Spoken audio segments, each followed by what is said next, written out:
Hi friends, இந்த வீடியோவில் நம்ம பார்க்க போகிற ரெசிபி சொல்ல முடியாது, ஸ்வீட்டு சொல்ல முடியாது, பிஸ்கட் வச்சு செய்கிற ஸ்விஸ் ரோல்.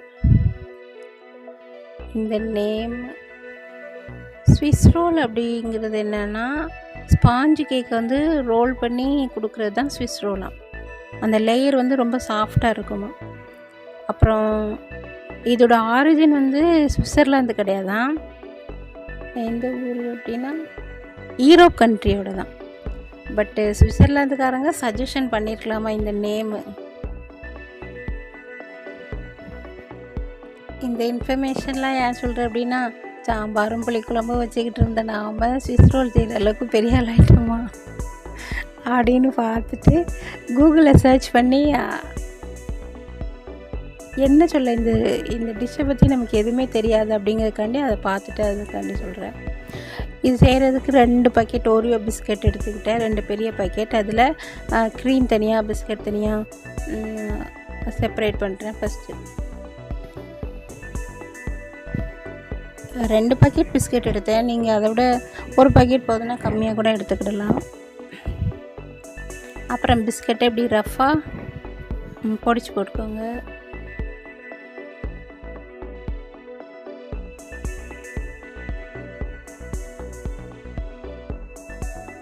இப்போ இந்த பொடிச்ச பிஸ்கட் எல்லாத்தையும் ஒரு மிக்ஸி ஜாரில் போட்டு நல்லா பொடியாக அரைச்சி எடுத்துக்கிறது. 1 ஸ்பூன் சுகர் சேர்த்துக்கிட்டேன். உங்களுக்கு இனிப்பு அது ஆப்ஷனல். இப்போ நல்லா அரைச்சி எடுத்தாச்சு.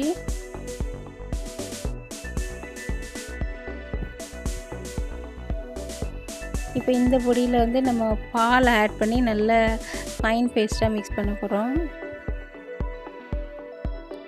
ஆட் பண்ணும்போது கம்மியாக ஆட் பண்ணுங்கள், ஏன்னா இதில் நான் நிறைய மிஸ்டேக் பண்ணிட்டேன். என்னென்னா பால் கொஞ்சம் ஜாஸ்தியாகி அப்புறம் அது ரொம்ப ஸ்டிக்கியாச்சு. திருப்பி இருந்த பக்கத்தில் இருக்கிற 2 குட்டி பாக்கெட்டு மறுபடியும் பிஸ்கட் எடுத்து பொடிச்சு அந்த மாவை ஆட் பண்ணதுக்கப்புறம் தான் எனக்கு கரெக்டான பேட்டர் ரெடி ஆச்சு. அதனால் நீங்கள் மில்க் ஆட் பண்ணும்போது ரொம்ப கம்மியாக ஸ்பூனிட்டு எடுத்து ஊற்றிக்கோங்க, அப்போ தான் கரெக்டாக வரும்.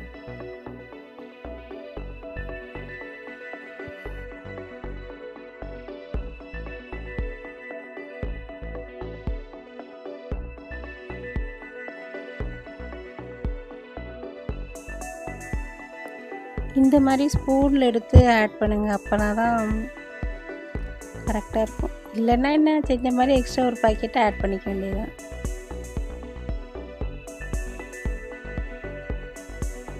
இப்போ பார்த்தீங்களா, நான் மில்க் எக்ஸ்ட்ரா ஆட் பண்ணிட்டேன், நான் ரொம்ப ஸ்டிக்கியாக இருந்துச்சு.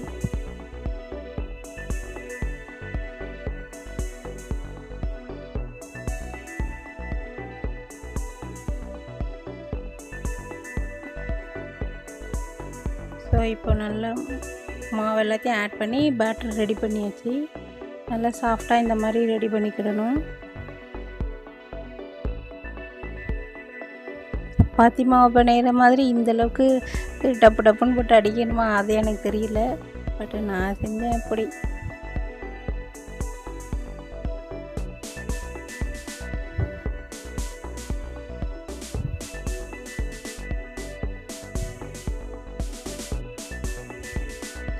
மாவு ரெடி ஆயிடுச்சு. இப்போ நம்ம அந்த க்ரீம்லேயும் இதே மாதிரி மில்க் ஆட் பண்ணி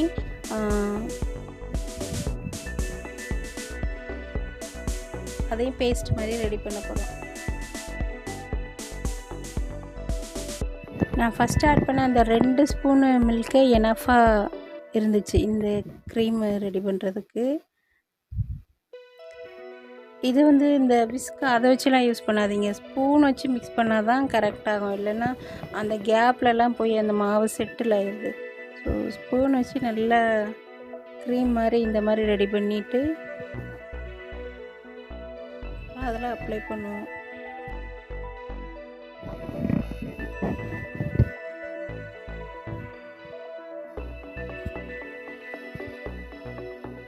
இப்போ அந்த மிக்ஸ் பண்ணி வச்சுருக்கிற அந்த பேட்டரை, இது வந்து பட்டர் பேப்பரு, ஆனால் அந்த ரோல் பேப்பர்னு ஒன்று இருக்குல்ல, அதை யூஸ் பண்ணால் தான் கரெக்டாக வரும். பட் இதிலே எனக்கு கரெக்டாக வந்துச்சு, ஒன்றும் அது கிளியெல்லாம் இல்லை. இதில் சப்பாத்தி கட்டையை வச்சு ரொம்ப தின்னாக இல்லாமல் ரொம்ப திக்காகவும் இல்லாமல் ஒரு ஸ்ப்ரெட் பண்ணணும்.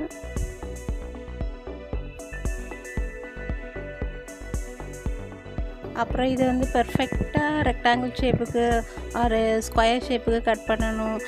நான் பெர்ஃபெக்டாலாம் கட் பண்ணலை. அங்கங்கே திருப்பி அதெல்லாம் வேஸ்ட் ஆகுமேன்னு சொல்லிட்டு ரொம்ப கம்மியாக தான். பட் இது கூட ஒரு மேக்ஸ் ஷேப்பு தான். மேக்ஸ் ரொம்ப நல்லா தெரிஞ்சவங்க என்ன ஷேப்புன்னு நேம் பண்ணுங்கள். இப்போ இதில் வந்து அந்த ரெடி பண்ணி வச்சுக்கிற க்ரீமை ஸ்ப்ரெட் பண்ணுவேன்.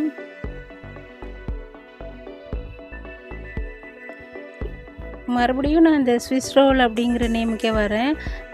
ஸ்விஸ் ரோல் அப்படிங்கிறது வந்து கேக்கு வெரைட்டி. பட்டு கேக்குக்கு அந்த சாஃப்ட்டு ஸ்பாஞ்சு கேக் மாதிரி இருக்குமா.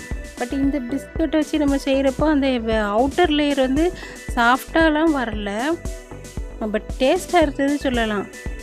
அப்படின்னா இதுக்கு வேறு மாதிரி தான் நேம் வைக்கணும்.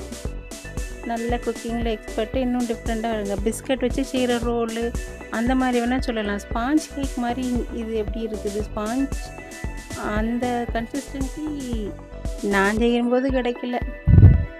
டேஸ்ட் இருந்துச்சு, பட் அந்த ஸ்பாஞ்ச் கேக் மாதிரி சாஃப்டாக இல்லை.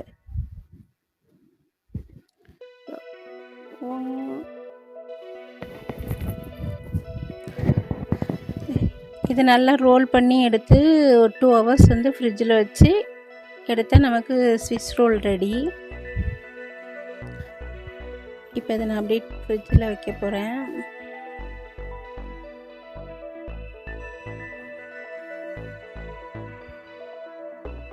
டூ ஹவர்ஸ் கழித்து வெளியில் எடுத்து கட் பண்ணி பார்த்தோம். நல்லா இருந்துச்சு. அதான் சொன்னோம்ல, பார்க்குறதுக்கு ஸ்விஸ் ரோல் மாதிரி இருக்குது, பட் அந்த அவுட்டர் லேயர் சாஃப்டாக இல்லை. அது மட்டும்தான் என்னோடய பாயிண்ட்டு. இன்னும் கூட 1 hour வச்சுருந்தா ரொம்ப ஹார்டாக இருக்கும். பட்டு 2 hours எடுக்கும்போது ரொம்ப கரெக்டாக இருந்துச்சு. கட் பண்ணுறதுக்கும் கஷ்டமாலாம் இல்லை.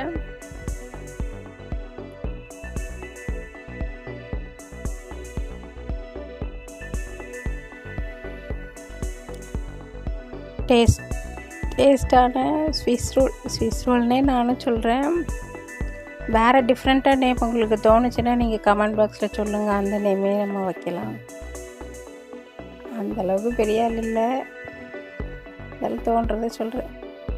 டிஷ்ஷு பிடிச்சிருந்தால் லைக் பண்ணுங்கள், ஷேர் பண்ணுங்கள், சப்ஸ்கிரைப் பண்ணுங்கள். அடுத்த வீடியோவில் சந்திப்போம். நன்றி, வணக்கம்.